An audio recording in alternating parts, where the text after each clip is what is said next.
Plymouth at just 3 degrees this morning, whilst Aberdeen sits at 7. Yes, you heard that correctly. The southwest is colder than northeast Scotland. Is your area about to face the same messy mixture of rain, sleet and snow that is causing disruption across the country right now? Currently, we have Met Office yellow warnings covering southwest England, Wales and eastern Scotland, affecting over 15 million people. By the end of this forecast, you will know exactly when this weather reaches your doorstep and, more importantly, what S coming after it clears. Drop your location in the comments right now and I'll give you a personalized forecast for tomorrow S video.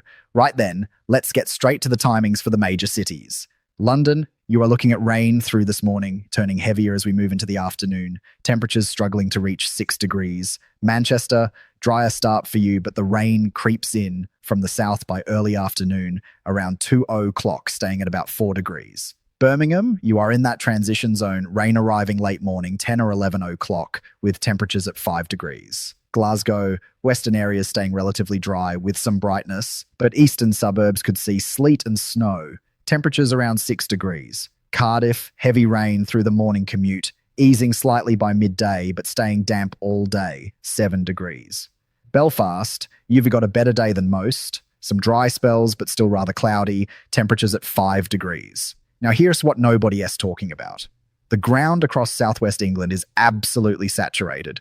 We are not talking about heavy rain necessarily, but when you've got soil that simply cannot absorb any more water, even moderate rainfall creates serious problems. Devon and Cornwall, you are looking at significant spray and surface water on the roads through the morning rush hour.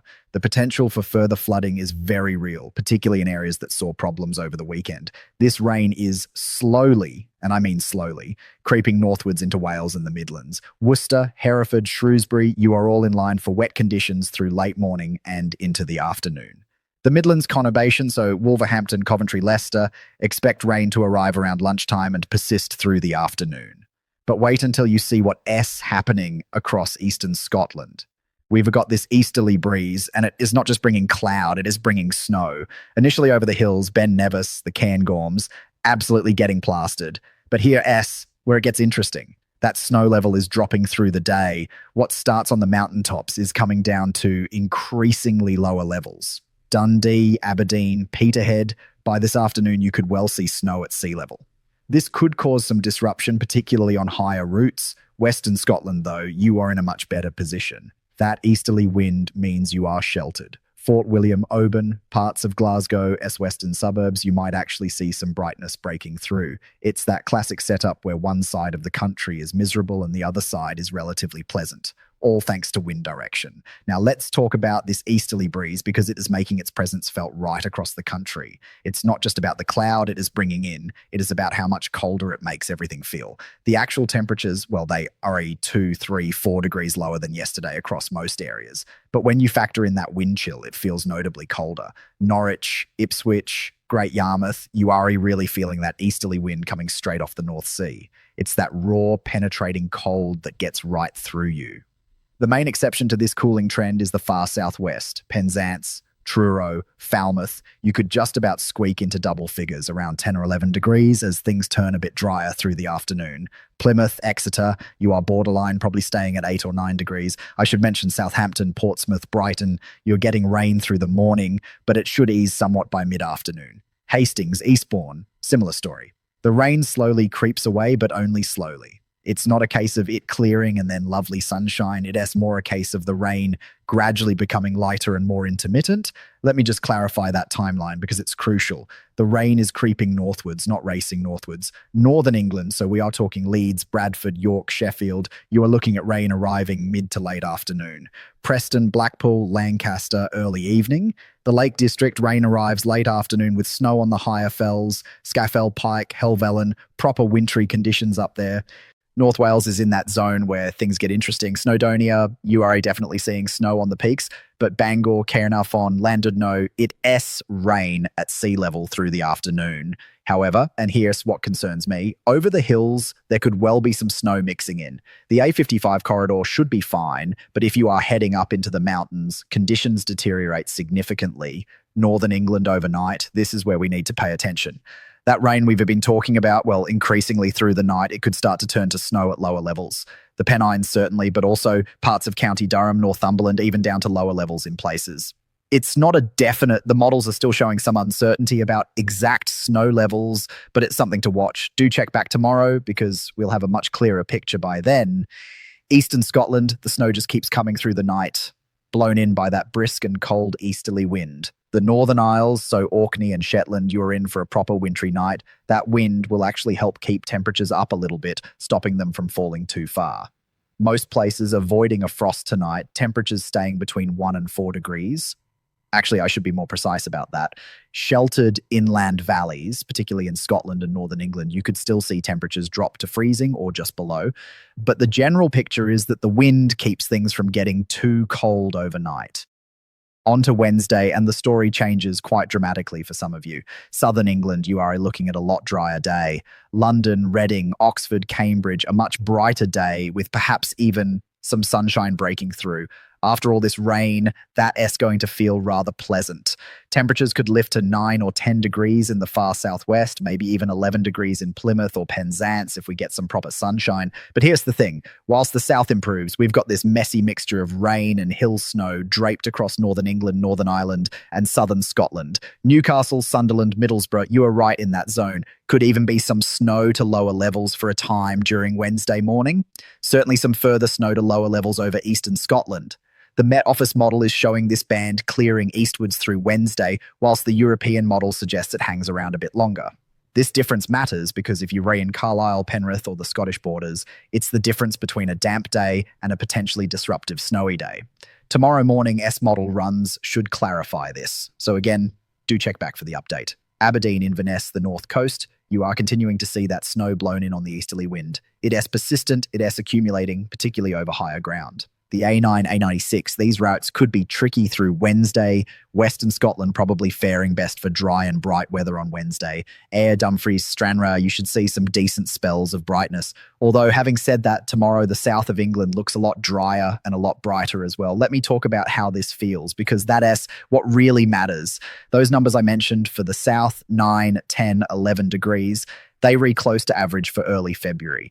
But when you've had weeks of grey, damp weather, even average temperatures with some sunshine feel pretty good. However, further north, it is a different story. With the wet weather and at times that brisk wind across the northeast, it's going to feel colder again. That is the difficulty with these transitional patterns. Some of you get an improvement whilst others continue to struggle. Northern Ireland, Belfast, Derry, Armagh, Wednesday, you are in that uncertain zone. Models showing some disagreement about whether you stay mostly dry or whether you catch the edge of that rain and hill snow band. Frustrating, I know, but that S where we are with the forecast confidence at this stage, there is one thing that concerns me most about the rest of the week, and it is this. We restuck in a pattern. The jet stream is tracking south of the UK, storm systems are queuing up in the Atlantic, and that Scandinavian high pressure just isn't budging. This means unsettled weather continues. Not necessarily dramatic weather, but persistent rain, persistent wind, persistent grey skies for many areas.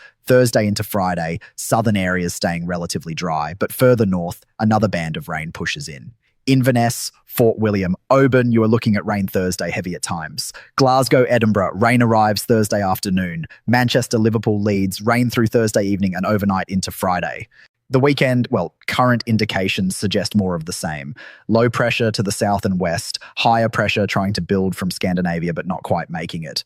What this typically gives us is east or northeast winds, quite a lot of cloud, and for eastern areas particularly that rather grey, drab feel to the weather. Hang on, let me check that again.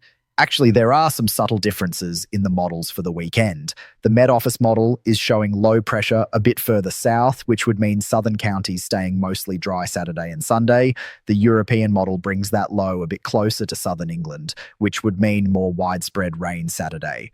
This 50-mile difference changes everything for Kent, Sussex, Hampshire, Dorset. Tomorrow morning's runs should clarify this. If there's one thing to take away from this forecast, it is that we are in a transitional period. The weather is changing. The models are showing differences in the details, and day-to-day variations are significant. What looks certain for London today might look different tomorrow. That's why these daily updates matter. Temperature-wise for the weekend, we're relooking at 6 to 9 degrees generally. Cornwall, Devon, possibly reaching 10 or 11 degrees if any brightness develops. Scotland staying colder, particularly in the east, 4 to 7 degrees with that wind making it feel chillier. Bristol, Bath, Swindon, you've got reasonable prospects for staying mostly dry through the weekend based on current model runs. Gloucester, Cheltenham, similar story. But the Cotswolds being higher ground, you might catch more cloud and the odd shower. The Midlands conurbation, Derby, Nottingham, Leicester, you are in that transition zone again. Saturday looking mostly dry, Sunday perhaps seeing some rain pushing up from the south. But there is still uncertainty about exact timing and positioning. East Anglia, Norwich, Ipswich, Colchester, you are likely staying mostly dry through the weekend, but rather cloudy thanks to that easterly airflow. It's that anticyclonic gloom scenario. Not raining, but not particularly pleasant either. Temperatures around 7 or 8 degrees, but feeling colder in the wind. Yorkshire, it's a bit of a mixed bag. York, Harrogate, staying mostly dry. Leeds, Bradford, Sheffield, perhaps catching some rain Sunday. The moors and higher ground, occasional wintry showers can be ruled out, but they are looking more scattered rather than widespread. Now then, I know this isn't ideal for those of you who had weekend plans. Unfortunately, this pattern looks set to persist into early next week as well. That Atlantic influence just keeps winning out. Every time it looks like higher pressure might build, another low pressure system comes along and pushes it away. The compounding issue here is the ground saturation. Even moderate rainfall now causes problems because there's nowhere for the water to go. River levels remain high across southwest England, Wales, and parts of northern England. The Environment Agency has multiple flood warnings in place, and any further significant rainfall just adds to the problem. Let me give you a longer range perspective because I think it's important. Looking towards the middle of February, there are some signals in the stratosphere that could lead to a pattern change. The polar vortex is showing signs of disruption. Now, this doesn't guarantee anything, but historically, when we see this kind of setup, it can lead to colder, more settled conditions developing. Could we see a beast from the east scenario? Possibly. But we are still 7 to 10 days away from that potentially happening, and models wobble a lot this far out. What I can tell you is that the ensembles, so that the multiple model runs that look at different possible outcomes, they are currently not showing anything below 0 for widespread areas, even in that time frame. They're cold air sitting over Eastern Europe and Western Russia, but getting it to push westwards towards the UK, that's the challenge. The 15-day outlook has low confidence, which basically means the models are all over the place. Some runs show Atlantic patterns continuing, some show colder continental air pushing in, some show a mix of both. It's genuinely uncertain, which is rather unusual for patterns to be so unclear this far into winter. For those of you in Scotland, particularly the Highlands, you are at least seeing proper winter weather. The ski resorts, Cairngorm, Glenshee, Nevis Range, you've got good snow cover and more on the way. So if you're into winter sports, this easterly pattern is working in your favour. Right, let me acknowledge the elephant in the room. This forecast isn't particularly exciting. It's not dramatic cold. It's not glorious sunshine. It's just persistent, unsettled weather. But that is the reality of British winters more often than not. We sit in this battleground between Atlantic air and continental air, and when neither wins decisively, we get these messy transitional patterns. Actually, there is one scenario I should mention that could develop late next week. If that Scandinavian high does finally push westwards, and that still a big if, we could see a cold plunge southwards. The models have been hinting at this for several days now, backing off, then hinting again. It's that classic pattern where the cold looks tantalizingly close but never quite arrives. However, if it does develop, we'd be looking at a significant change. Snow risk increasing, temperatures dropping, weather becoming more settled but colder. Do drop your location in the comments because tomorrow I'll be going through specific regional forecasts based on what you've asked for. I genuinely want to help you plan your week, and the more specific I can be to your area, the more useful these forecasts become. So to recap naturally, we've got rain slowly pushing north today, turning to snow over higher ground in the north. Wednesday brings improvement to the south, but that messy rain and hill snow band across the north. The rest of the week continues unsettled with Atlantic systems dominating. The weekend looks mostly dry for southern areas, more uncertain further north. Longer term, there are signals for potential change, but nothing concrete yet. I know forecast uncertainty can be frustrating. You want definite answers, and I wish I could give them to you. But the atmosphere is a chaotic system, and at this time of year particularly, small changes in positioning make big differences to our weather. That meteorology, that the reality we work with, tomorrow update is going to be crucial. We'll have the latest model runs, we'll know whether that weekend low tracks north or south, and we'll have better clarity on the potential for colder weather late next week. I'll be recording around 7 tomorrow morning, and the video will be live by 9 o'clock. Thank you for watching. Thank you for engaging. And thank you especially to those of you who've been leaving your locations in the comments. It really does help me tailor these forecasts to what you actually need. Take care out there. Drive safely if you are in affected areas. And I'll see you tomorrow.